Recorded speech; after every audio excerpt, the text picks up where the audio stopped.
Amém. Caríssimo diácono, caríssimos irmãos, ouvintes também das redes sociais. Hoje, o 27º domingo do tempo comum, Jesus traz um tema forte, um pouco espinhoso, um pouco difícil de se lidar, mas que é necessário.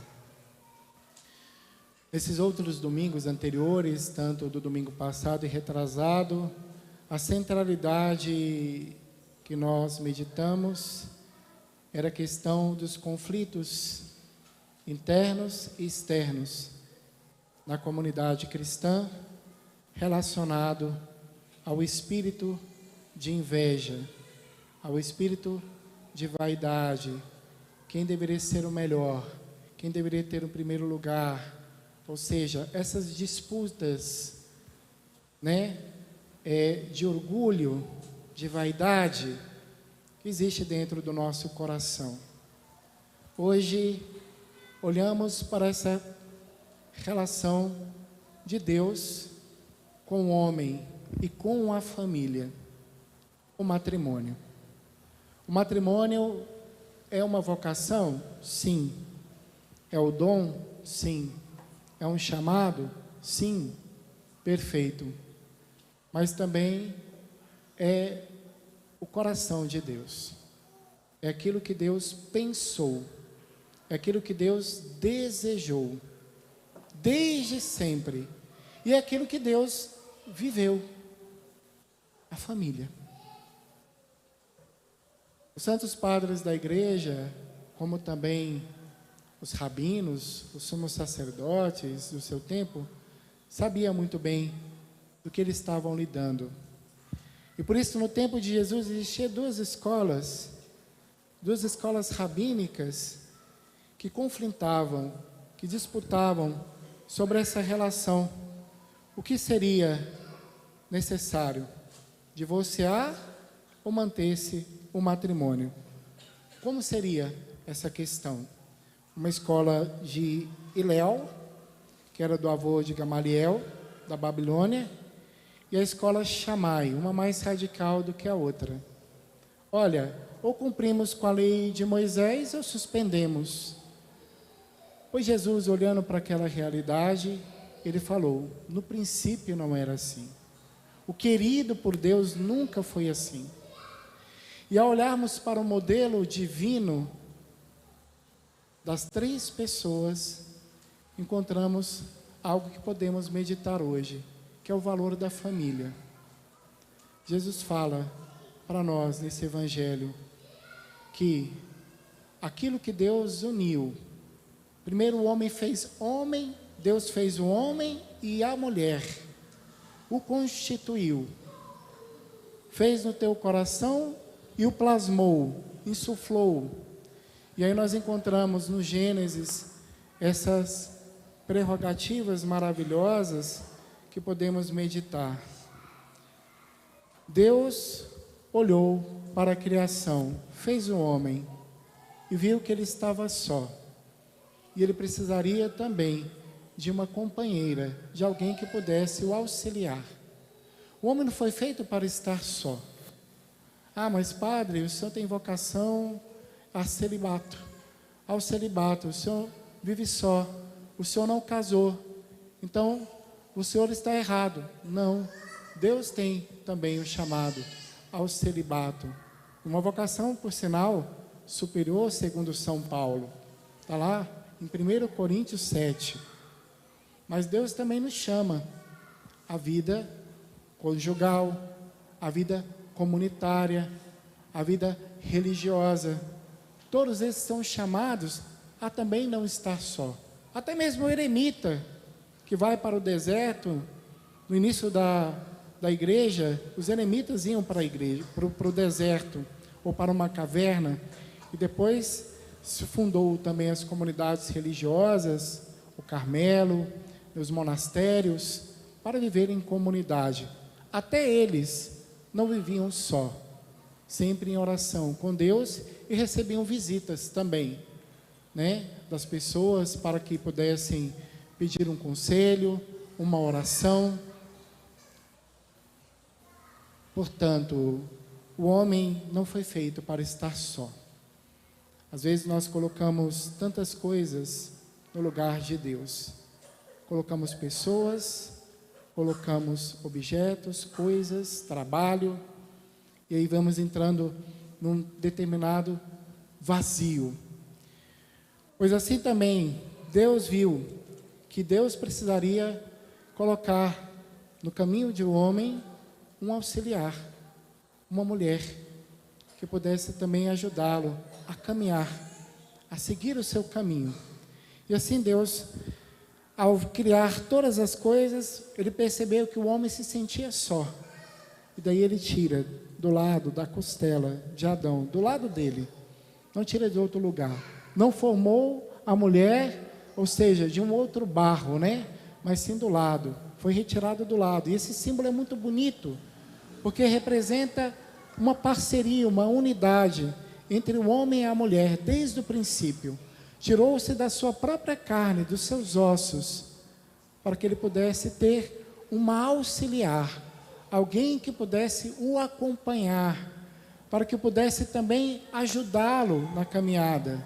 Essa auxiliar não é uma empregada, não é uma serviçal, nada disso. É uma companheira, com a mesma dignidade, fruto do mesmo fruto, né?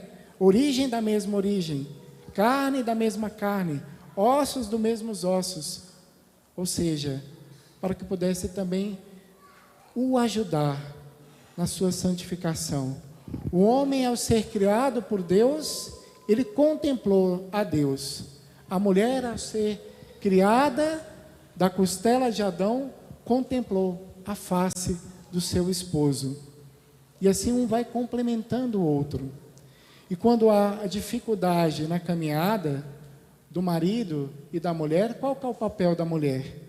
Voltar-se para o marido, para ajudá-lo, contemplando face a face, até mesmo na mesma estatura, para dizer, volta-se para o seu lugar, o lugar daquilo que Deus, o Pai, te chamou, a sua dignidade.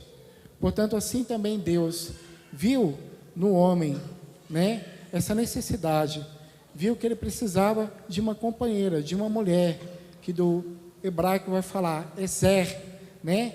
Ezer significa isso, uma guerreira, que possa estar ao seu lado, para lutar o bom combate, uma cidadela mesmo, muito bem informada. Por isso a mulher tem um papel de cuidar do lar, da casa, ou seja, ser aquela que sempre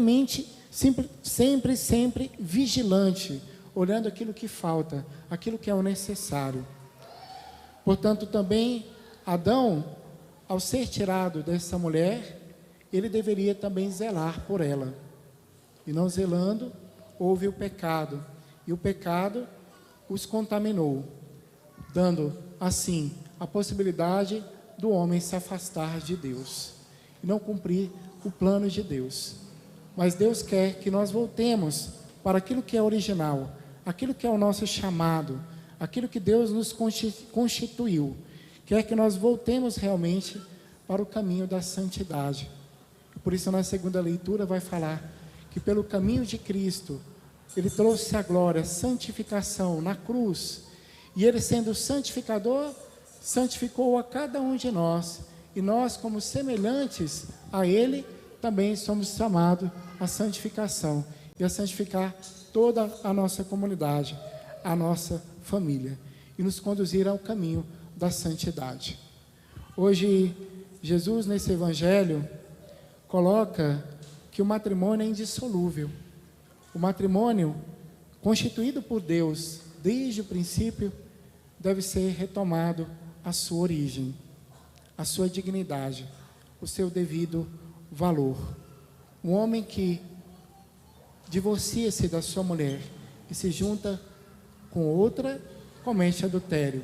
Uma mulher que se divorcia do seu marido e se junta com outro, também comete adultério.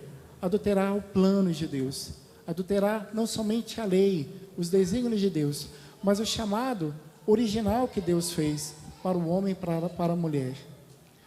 quando a mulher saiu do lado de Adão, essa carne foi selada, mas ela não foi ainda, essa ferida está ali, e ela não foi totalmente cicatrizada. E é no matrimônio constituído por nosso Senhor Jesus Cristo que essa ferida é novamente curada, de uma vez por todas, se tornando novamente o homem e a mulher uma só carne. Há uma separação, mas depois há novamente uma unidade, uma união indissolúvel, pela graça, pelo poder, pela misericórdia de Deus. Há uma união também trazida pelos sacramentos da igreja. Há uma união trazida também pela vida de oração, pela vida de diálogo. Há uma união trazida também pela vida de comunhão com Cristo na Eucaristia. Os sacramentos da igreja e aquilo que a igreja propõe para a família e para a sociedade traz consigo esse valor profundo, intrínseco, que é o valor da família. Aqui estamos em família, na nossa comunidade cristã. O padre possui uma família numerosa também. Tem muitos filhos, por isso que o nome dele é padre, pai, porque ele cuida dos seus filhos, os direciona também para o caminho do céu.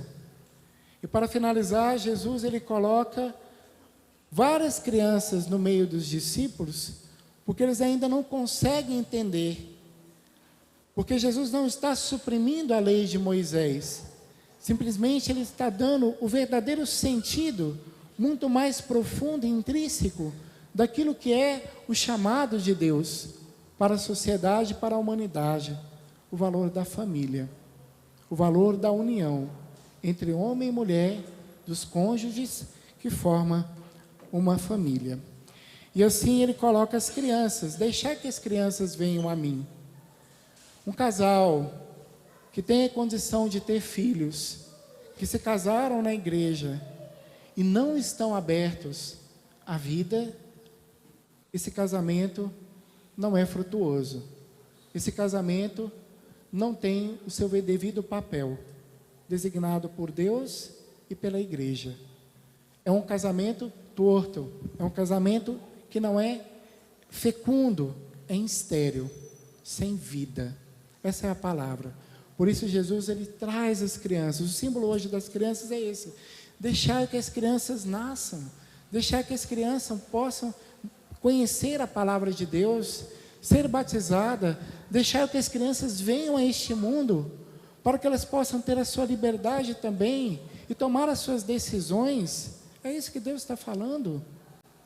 Mas infelizmente muitos caíram no egoísmo, na sua vontade própria e não querem seguir o plano de Deus. Hoje olhamos para a situação do mundo e da Europa, né? Você vai na Europa, as pessoas não casam, as pessoas também não querem ter filhos, as pessoas preferem estar só. Deus pede para nós, né? Desde o princípio, não esteja só, esteja unido, une-se, mas não para viver uma sociedade ou uma forma parental qualquer, mas aquilo que Deus constituiu, aquilo que Deus sonhou para cada um de nós. Estamos aí no período das eleições também, e Deus nos pede no dia de hoje essa consciência. Cada um que está se candidatando ou que vai votar tem uma origem familiar, tem uma origem também de moral, de princípios, de caráter. Tudo aquilo que nós recebemos na educação cívica da escola ou recebemos dos nossos pais.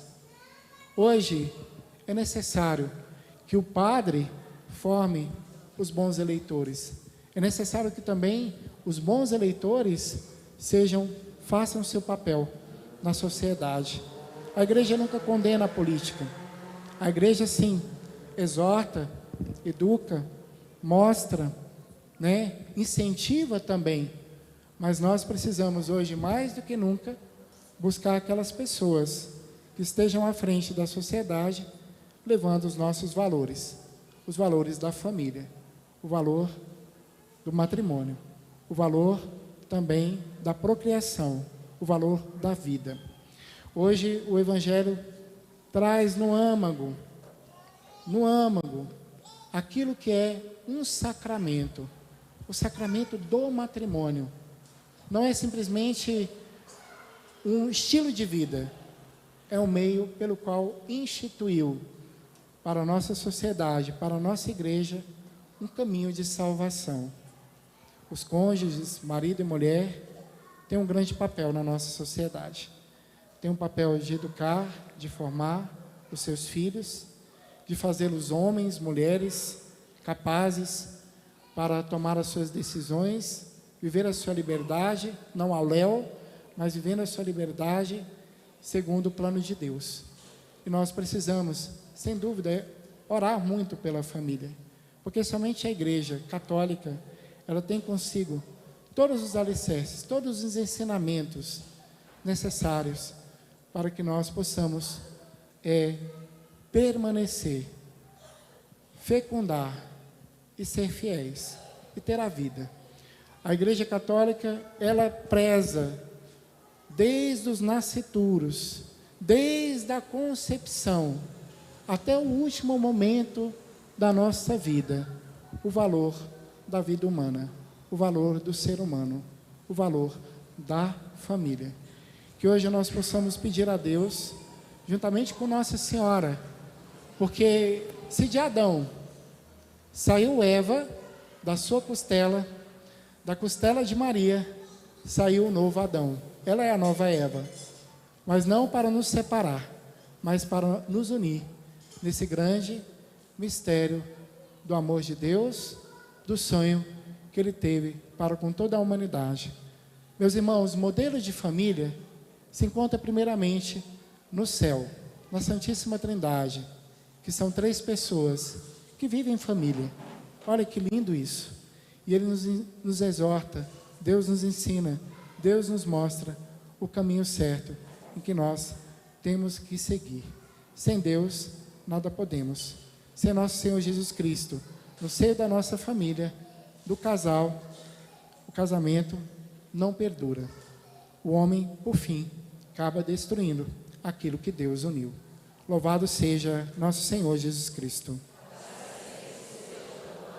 Creio em Deus.